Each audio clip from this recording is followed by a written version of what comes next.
Hello and welcome. My name is Amy Marie Han. I am the creator of Master the Mundane. On Instagram, you can find me at Activated, and I help moms with ADHD manage their home and their family. And a big part of that is raising ADHD kids because so many of us are doing just that. And so today, I have two very special guests today. I have Lori Long and Katie Severson. Katie and Lori are part of an amazing trio called the Childhood Collective.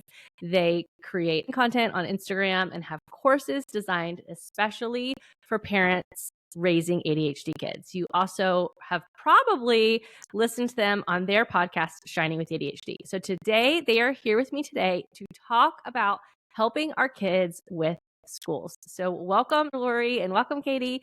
And I'm so glad you guys are here today. Thank you for having us. Yes, thanks for having us on. We loved having you on our podcast, so we're excited to be here. I know. Great. And Mallory is missing. She's the other part of the Childhood Collective, but she is watching her littles today. But she is also a child psychologist. Yes. Okay. So I wanted to talk to you guys today because I know you have created so much content around helping our kids in schools. And Yes. as we're recording this, it is early October here. First report cards are about to come out. Yep. And I know that is such a critical time because we're seeing things that are happening with our kids. And so I just wanted to get your advice on what parents should be looking for. But before we get to that, I wanted you guys to just share a little bit about your background and how you started doing what you're doing with helping ADHD parents. Yeah. Well, I'm a child psychologist and I've been in private practice for 15 years now. And I used to do a lot of testing and therapy with kids. Now I just do testing for ADHD and autism and learning disorders. But I worked with a lot of families who are raising kids with ADHD. And one of the things that we really noticed was we'd be giving kind of the same skills to parents over and over again, one-on-one in therapy. And it was hard for parents to get parent behavior training, which is one of the recommended treatments for kids with ADHD, especially for young kids under the age of 6. The American Academy of Pediatrics says parents should be getting help to support their kids' behaviors before we try medication. And parents just couldn't get this. And we could only see kids one-on-one and could only see a few families. And what we just kind of put our heads together and kind of said, we need to be giving these families these supports and these strategies. And parents need help and support for raising their kids and also with navigating the schools. So that's how we kind of came up with the Childhood Collective. So we, started creating online courses to help parents. And then we also we have our podcast, we have other content. And that's kind of how it started. I think something too that we all have in common is all of us, myself as a speech language pathologist, but then Lori and Mallory as child psychologists, we all worked in private practice. At one point, we all were in the same private practice and we would do these comprehensive evaluations on kids. And so we would be looking at all of their strengths and areas of need. And a lot of times the parents would be coming to us for a second opinion because they had been at the school district trying to get services and they weren't getting their needs met, especially kids with ADHD. And we'll get into why that is so often, but it's really challenging for them to access services a lot of times. And yet it's a huge area of need. So we ended up really realizing like, oh my gosh, we're writing these reports and we're doing this and we're attending all these school meetings with families and realizing families need these tools. They need to know how to go into a meeting and advocate and what their rights are. And so specifically our course on school and supporting kids with ADHD at school was really born out of hundreds of hours of evaluations and IEP meetings and sitting with families and just really seeing that need for advocacy. And not every family can afford an advocate or has access to an advocate. And so we want families to feel equipped to know this knowledge and be able to share it with their school district. Yeah. And so helpful. Mallory and I have backgrounds in school psychology.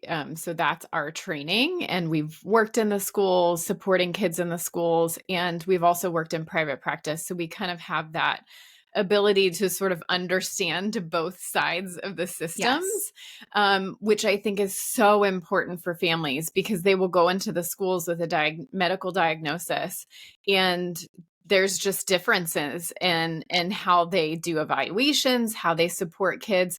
And we just know it's so essential for parents to really understand those systems to be the best advocate for their child.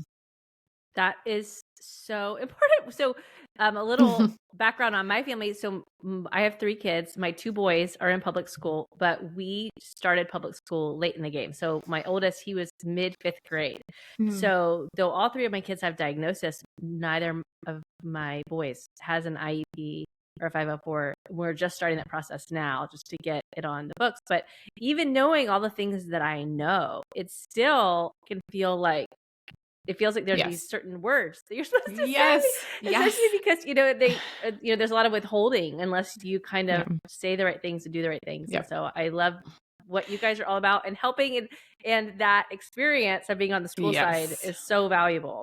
Yes, we actually had a parent who has their doctorate in education, and she had taken our Shining at School course and reached out and was like, I don't know what to do. The school responded in this way, and was just like, how am I not knowing how to do this and what my rights are when I have a doctorate in education? Like, what are all these other families going through?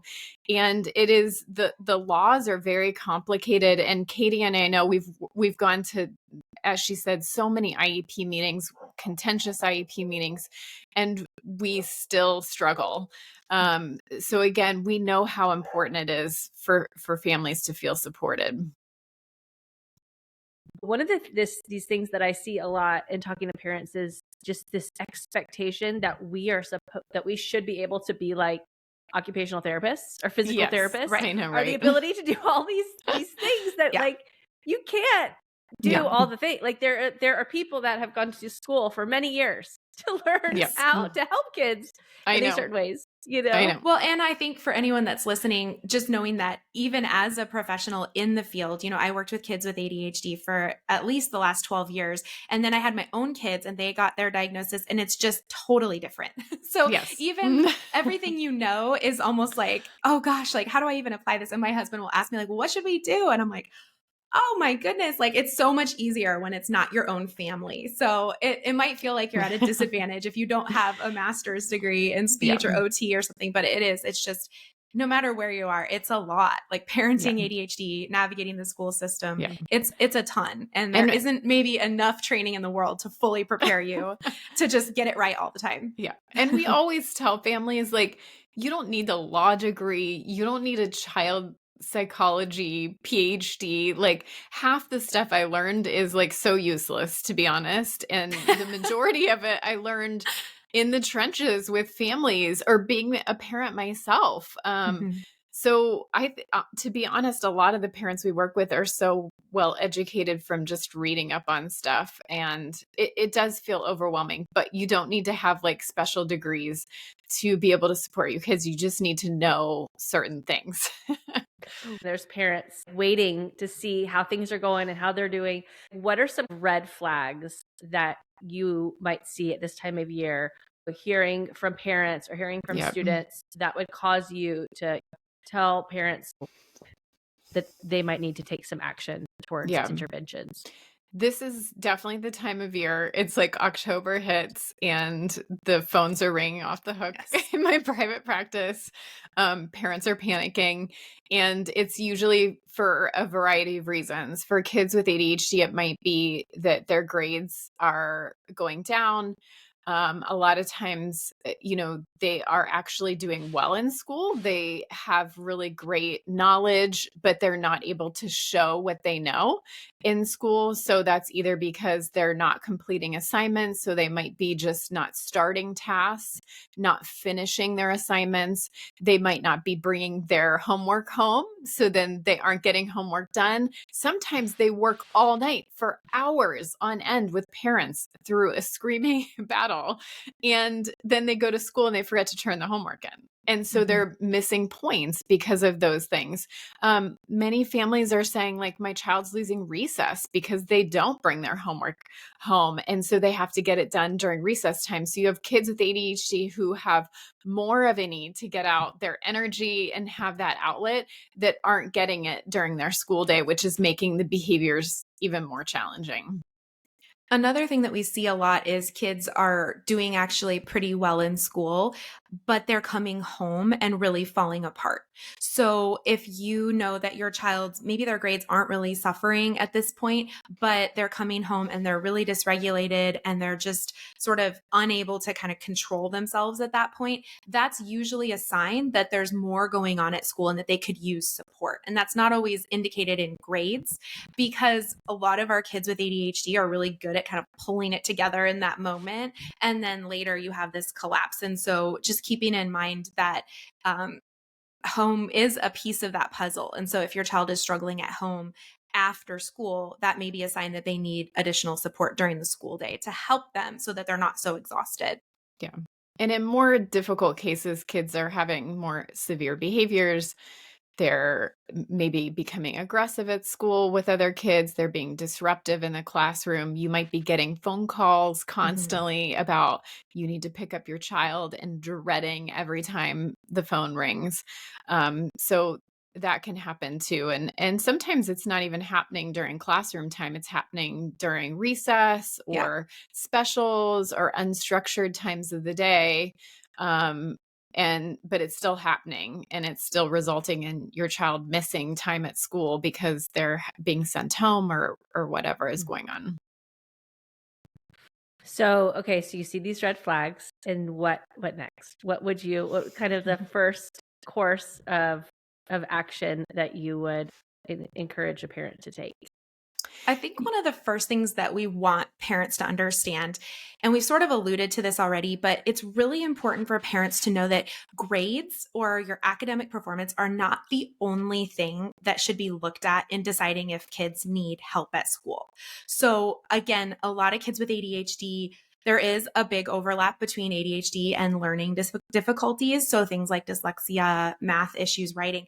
But we also see a huge chunk of kids with ADHD who do really well academically and they're going to test well and that kind of thing. So looking at things like Lori mentioned, like the executive functioning piece of turning in their work and keeping things written down in their planner, bringing home all the books. This gets a lot harder into middle school, 5th, 6th, 7th grade, when kids have multiple teachers, they're switching classrooms, they have to have like their morning books or their after. It's a lot to keep track of. And also socially. So we mentioned specials. That's a time during the day as well as lunch where kids are interacting more spontaneously. And sometimes for kids with ADHD, that can be overwhelming for a variety of different reasons. So something that's really important for when parents are thinking about what should I do or what am I even justified in asking for support would definitely be understanding that it's not just grades. That whole big picture of your entire educational curriculum is not just, do you have straight A's? Yeah. So that's a really important piece. Yes. And I think if your child has a medical diagnosis of ADHD already, and you know that a lot of these things are resulting because of that medical diagnosis, you can also go to the school and share that diagnosis with them. We usually tell parents to request a formal meeting to talk about initiating the process of either getting what we call 504 plan or an individualized education plan. If you have a medical diagnosis of ADHD, you can get a 504 plan, which is just some accommodations for your child right away. And you don't need to go through a long evaluation process to do that. You can make those steps and get that started. We always tell parents, if you just go to the teacher to talk to the teacher about that, a lot of teachers don't really understand those processes. They don't have any training in ADHD typically. So it really is important to kind of ask for a more formal meeting that might involve like a school psychologist that does have training in ADHD the principal, assistant principal, any other providers that you think should be at that meeting. Many times parents may be concerned about their child's speech or their handwriting. So an occupational therapist or a speech language pathologist might be at that meeting too, to discuss what's going on and then make a plan moving forward. Sometimes we're looking at doing an evaluation. So if your child hasn't had a diagnosis for ADHD, but maybe you suspect it, you can go through the school to get an evaluation. We just tell parents, this is one of the very confusing things about school systems is school systems typically don't provide a diagnosis of ADHD. They can do a full evaluation. They are trained in identifying ADHD. It's one of the most common childhood disorders that we see. And they can identify that through their testing that they do, but they won't always give a diagnosis. The purpose of their testing is to look at, do they meet criteria for basically an IEP or a 504 plan at the school. That's really the goal of their testing. It's not to tell you if they have a medical diagnosis. Now, if you get to the end of that testing and it's showing that, then you might be able to take that testing and that information to a medical doctor who can provide you with a more definitive diagnosis. So in your opinion, it's better to, and this is what I advise families to as well, to seek private, if possible, a private diagnosis through a doctor or a psychologist. I tend to recommend a psychologist because then I think they can usually work with a psychiatrist and they better understand ADHD. Is that what you advise to versus a general practitioner? Yeah, I mean, if parents can swing it, then going to a psychologist is great because we do, again, very comprehensive evaluations. The downside of going to a psychologist is it's expensive and the wait lists are long. So going to your pediatrician can sometimes be helpful because they can do that quickly. They know your child. However, we always say for kids with ADHD, other co-occurring diagnoses. And that's why it is a lot of times important to see a psychologist because they can parse out if there's anything else going on, like specific learning disorders that could be impacting their performance at school, anxiety, depression, like any other things that could be going on, and advise you on kind of treatments and things like that you could be doing outside of the school as well.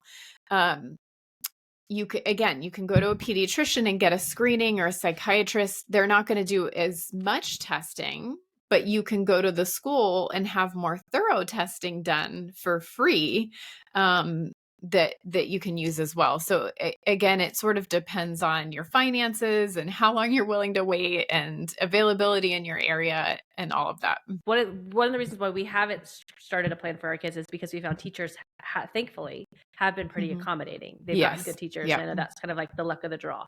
Yep. So what is the benefit long-term of having kind of the formal 504? Oh, go ahead, Katie. I was just going to say, I think that one of the main things is that as kids move up in grades, it becomes, it's kind of like you said, the luck of the draw. And so a lot of times, especially in the younger grades, teachers are willing to accommodate kids. There's probably several kids in the class that can benefit from those types of accommodations and reminders. And then you just don't know. You don't know what teacher you're going to get next year. Even over the past few years, there's been more and more teacher turnover and teachers leaving in the middle of the year. And then all of a sudden you've got a brand new teacher coming in, learning 25 kids and all of their needs. And if something isn't formally written down, then it's really difficult to sort of reinvent the wheel. And then you always have the risk of running into that one teacher who's like, I don't see it. I think they're just being lazy or they're just not being compliant. And then it becomes really difficult. And so we know that as we can get a 504 plan in place, and Lori mentioned this before, but a 504 plan is going to be accommodations. So you're not changing the actual curriculum that your child is learning. This is changing the way that they can show what they know. So for example, they might get an outline that they can then take notes in the outline, or they might be able to listen to audiobooks rather than than having to read everything. There's a lot of different types of accommodations. We actually have a free guide for families that we can link in the show notes here, but really going into like specific situations. This is what my child struggles with. What accommodations would be helpful? So again, accommodations is sort of like a generic term, but the idea being that it would really be your child will need specific accommodations. They're not something that every child would benefit from. So the other thing is that 504 plan can or IEP can follow your child into like high school and that sort of thing, which can be really helpful as they get older. Mm-hmm. Yeah, I think a lot of families sometimes wait or hold off, and some of the advantages are like if you're seeking out like accommodations for the SAT or ACT, they're very stringent. And so if your child hasn't had a history of needing accommodations, and maybe they did, but your teachers were just providing them, but there's no documentation, they're not going to approve that. And I can tell you, after working with many kids, the difference between getting extra time on the ACT or SAT and not getting it is a big difference in scores. And that can be the difference between getting a scholarship or not getting a scholarship. So I know a lot of families hold off because they don't want to label their child or some of those things. But again, there can be advantages going into college and things like that if you've had, documentation and a history of need for accommodations too. I think so many moms feel anxiety or stress, not wanting to impose or, like, what would you say to that mom who's like, it's not that bad, or, just needing that little encouragement? Yeah, I think it's confusing and it's hard, and sometimes you can feel like, well, does my child really need this? And I think you do have to, when you're kind of going into the schools, getting support, understand that you and only you have your child's best interest in mind. The school does not have your child's best interest in mind. And I say that there's so many wonderful school staff, but they have tons of kids on their, caseload or in their classrooms, and they can't give the best for all of them. You are the one that knows your child the best, and you are going to be advocating for what they need. And you have to go in with that mentality. And the schools will sometimes kind of brush it off and say, oh, we don't need to do this. They're fine. We can do those accommodations. But again, I work with so many families that they will say, it's like every year I'm starting over. I'm starting the process over. Like, we had this plan last year. Now it's a new teacher, new principal, and there's no documentation of anything that we did last year. And no one knows anything. And we're literally starting the whole process over again. Which is frustrating. And as a mom, I think it's important to keep in mind that the person in that case who is going to suffer is your child. So if they don't have the supports in place, they're the one who potentially is going to struggle or feel ashamed. Like, I missed that direction because the teacher gave 6 instructions verbally really quickly while I was still finishing the last thing I was supposed to do. And so as much as it can be painful, and I'm such a people pleaser by nature, I don't want to be the squeaky wheel. I don't want to go into a meeting and have them like talk about me afterwards. But it's really, I'm thinking, like Lori said, I'm thinking about my child. And I think all of us can relate to this as moms, kind of that mama bear feeling of like, okay, I would never do this, but I'll do it for you. And so it's really important to think like the teacher is a professional. They are able to do these kind of accommodations. It's not going to be an inconvenience to them. It might feel like it is, but you're really keeping your child's needs front and center. And that's going to be the most important part of it. And as your kids get older, they can help with this accommodations piece. Like, we really want to make sure we're bringing our kids into this conversation so that accommodations aren't something that are done for them. And especially in those middle school, high school years, we hear from parents like, my child doesn't want accommodations. It's a really common thing in speech too. Like, kids get to a certain age, and when they're young, they want to go to their speech therapist. And as they get older, they're like, I don't want to be pulled out of the classroom. That's embarrassing. And so really thinking about that long term, we want our kids to understand I have this special seat that I can sit in during a spelling test because I'm so distracted, or whatever it is. They know what they're doing and why. And that can be really empowering, because ultimately that's our goal, is for them to be independent and say, this is what I need in order to be successful at my job or whatever it is down the road. So just keeping it in mind when you're doing that with your child's best interest at heart, for sure. And a lot of times, is your child able to do it? Yes. Like, can they do the homework? Yes. It takes them 3 hours though. And a typical child who can focus takes 30 minutes. Okay. Mm-hmm. And that's not fair to them. And then what I or see, to the parent, or to the family, parents, whole family, and to your relationship with your child. Yeah. It's not, again, their stress level is so high because they are having to put forth 3 times as much effort to focus and get the work done after school than a typical child. And then it's resulting in just like lots of disruption at home. It's not worth it. And you can get homework accommodated. Your child doesn't need to do homework. There's not great research on homework, and its usefulness. Like, we tell parents all the time, it is not worth so much stress in your family. So even things like getting homework accommodated or minimized, or you only have to do a couple problems versus 2 pages of problems, can make such a huge difference on the happiness and stress levels of our kiddos and ourselves and the whole family. That is it's so huge. So we're going through this with my 7th grader, and it's one of the tricky things is he's a straight A student, but he's really struggling in math because the handwriting piece. Yeah. Middle school in a lot of ways has been a huge blessing for him because almost everything's on a laptop. Mm-hmm. And but just navigating this, and we're going through that same thing of like, he's like, don't ask mom, or singled out. Yeah, absolutely. Every time Lori says kids don't need to do homework, I know we're going to get an email from somebody, some teacher, some administrator that's like, why are you telling this to families? But it's true. Families don't realize that there are a lot of options out there. And I think, again, we all did homework. And so we're sort of trained to be like, this is what is expected. And whatever it takes in my family, if we're sacrificing our night, our dinner, our sanity, we're going to get this done. And that's just, we don't want families doing that. That's really affecting our kids. That gives them less time outdoors, less time to play, less time to spend time doing something that fills their bucket. And for us as well as parents, it can be, no one really talks about that, but it's really exhausting. And there's a lot of stress around it, especially if you have more than one child and they're across different grades. I mean, it's a juggling act for sure. I mean, just to tell you personally, in middle school and elementary school, I refused to do homework. I hated it. I didn't understand what is the point of doing homework when I've worked at school all day, and I turned out okay. You're a doctor now, so it's okay.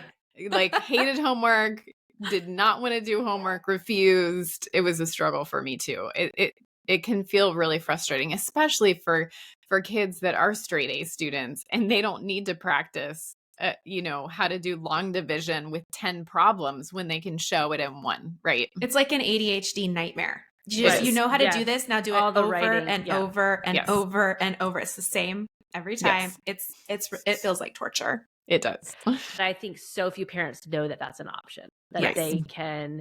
And what would you say to kids in private school? Because I know every school is different in terms of accommodations, in terms of parents being able to say, my kid's not going to do homework to you. So private schools are kind of their own separate entity, and they aren't held to the same kind of legal guidelines as a public or a charter school. So things are a little bit different. But I would say that the vast majority of private schools offer accommodations at the very least for kids with ADHD. Even if you're in a private school, you can go to your local public school and get an evaluation. You can also get an IEP, and you can also get services even when you're in a private school, which many parents don't know. You might not get the same amount of services, but you can still have access to those things. And I would say most private schools, if you have medical documentation and a need for those accommodations, if you share that with them, most are more than willing to provide those accommodations as well.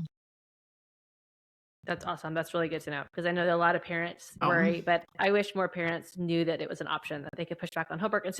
And so homework is a big one. Is there maybe one or two other things that you would want to share that are kind of obvious accommodations that you wish more people knew about? Yeah, I think it's going to be so dependent on the child. But one thing that I think parents don't realize, and it was really surprising to me as a parent actually, is that a lot of times we might go to that meeting thinking that the school is going to be providing us with a list of suggestions for our child. And the truth is that really doesn't happen very often. So the teacher might say, here's a couple things we're doing and this is working well. But more often than not, they're going to look to you and say, so what accommodations do you want? What would be helpful to your child? And I think parents, again, just there's a little bit of a deer in headlights moment. And I can honestly say I've sat through hundreds of meetings on the professional side of the table. And then when it's your own kid, it feels so different. And so being prepared, definitely, you can go online. There's a lot of different like attitude.org and other places that have lists and lists of accommodations. Our guide goes through some very specific scenarios, but it's not going to cover everything. It's really just to kind of get those creative ideas flowing. But having some ideas, and the way I might structure it in my mind is like, what are the biggest issues? You're probably not going to come in with 10 problems necessarily. Mhm. Try to narrow it down to like maybe your top 3, something like that. Looking for themes. So maybe your child is struggling in 3 subjects, but really the primary issue across all 3 subjects is that they're not writing down what pages are due, or they're writing it down, the teacher's checking it, and then they're leaving those pieces of paper in their cubby, or whatever the situation is. Try to find those themes and then get creative and having some suggestions and some ideas going into the meeting, because I think that's another one that can blindside parents, and they're like, oh my gosh, like I thought I was coming to like red stamp this thing, and it's not. It should be more of a conversation. So I think that's a big takeaway for parents to know. That's super helpful. Yeah, I think I felt the same way. Like that you're like, what you shouldn't you have ideas? And Yeah. it's also hard to imagine like what it's like in their day because it Yes. feels like school's different than what it was like for us. I don't know if other people feel that way too. Yeah. Like you look at the map, like so many things are different that what do you like? It's just hard to get a feel for exactly like where the problem is. You feel like they should be able to speak more to it. Yeah. And also I feel like my most hyper kid masks so much at school. Yes. So I think that's what it's hard. It's like I know that he's antsy, but I don't think his teacher sees that. I think there's also a really big difference a lot of times between boys and girls. So it looks different. And again, like teachers will say, oh no, it's totally fine. Everything is great. But again, you have to use your parenting instinct to know, well, my child's coming home and telling me that this is what the day feels like to them, and that's where it's like doing a little research, and that research might be talking to your own child. Like, what's happening? Like, or you're coming home and you know your spelling words, but you didn't write 8 of them in here. They're just blank. What happened? Oh, well, like my daughter will tell me, oh my gosh, Mom, there was this nest outside the window, and then this bird came and like built this nest. And like, she's so excited to tell me about what she saw, but I can immediately start to understand, okay, yeah, that's why you didn't write those spelling words, because it was so distracting to you. And I'm excited to hear about the nest. I'm like, can we talk about this after the spelling test? So it's really, but it's like getting curious and understanding where the breakdown is happening. And again, you might be leading your teacher through that. Like Lori mentioned, teachers a lot of times don't have training in ADHD. We've got thousands of teachers that follow us. And when we ask them, I want to say, was it 99% or 100%? Like they literally 100%. all said, we have no training in ADHD. Like the general education teachers, if you're in special education, they probably have more training on that and behavior management and things like that. But most kids with ADHD are not in a special education self-contained classroom, right? They're in the general ed classrooms with teachers who don't really know. And a lot of them have sought out their own professional training, or maybe they have a child with ADHD. That we hear that story a lot, but they don't necessarily come to the table with, years of experience and being well equipped. So you have to kind of do some detective work there. And even as a parent, if you're like, I don't know what accommodations are, I have no idea, you can go to that meeting and say, just let the team know these are the things we're struggling with. Okay. And they have an idea of usually different things that they can offer, and you can problem solve as a team things that are going to potentially help your child. But again, like Katie was saying, a child who has hyperactive impulsive symptoms is going to need very different accommodations than a child who is inattentive, right? So if your child is hyperactive impulsive, we're going to be looking at different seating options. Can they stand while they work? Can they sit on the floor? We need to offer them lots of movement breaks throughout the day to go water a plant or go take something to the office, so they're getting some of that movement and an ability to self-regulate in the classroom.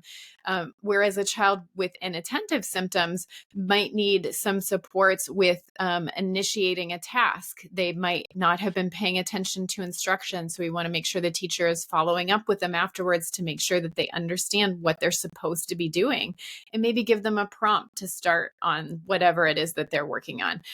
They might need a different organizational system at school to kind of help them, or just extra reminders to, at the end of the day, to write stuff in their notebook, or to a reminder in the morning to turn their homework in. Those little things can make a huge difference. If we just assume you should follow the routine, everyone else can turn their homework in. Kids with ADHD are delayed in that area, and they're going to need more support for longer to get some of those things done. So little things like that, the teacher just reminding them to turn in their homework, can make a huge difference on their success at school.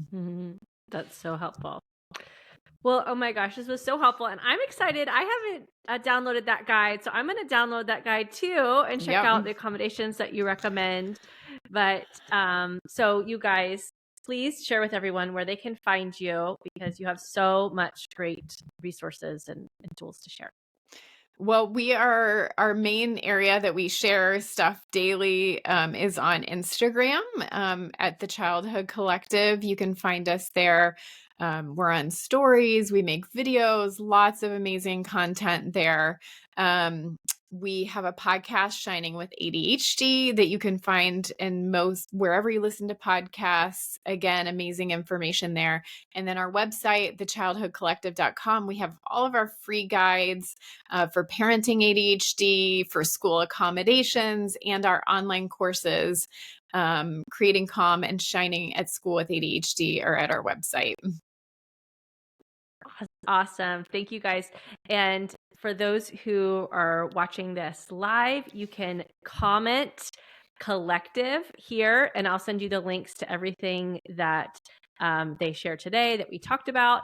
And on YouTube, I'll put all of the info here in the post, so you can follow up there after the live.